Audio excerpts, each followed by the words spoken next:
Ya.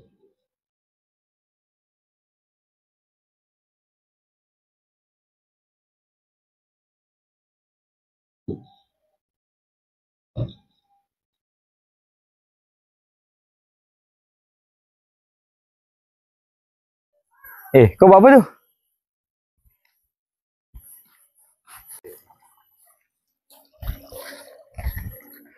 Kau basuh kasut siapa tu? Oh, ni Banyak gila kasut kau kena basuh ni. Mati kau ni. sini aku yang suruh aku basuh kasut banyak ni ah.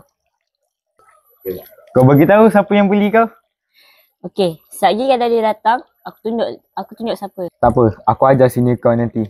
Berani dia beli kau kan?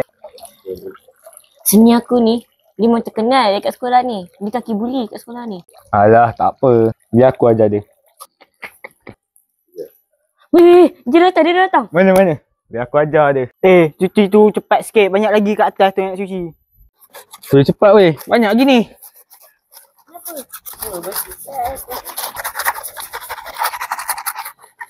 Cepat weh.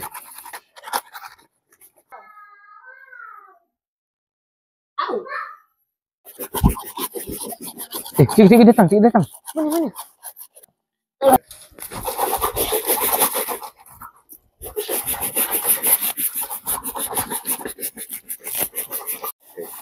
Bagus kamu semua basuh kasut. Macam ni lah cikgu suka.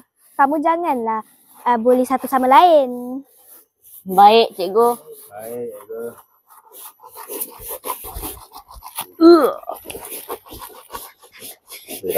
Kami Putra Lawak. #StopBully.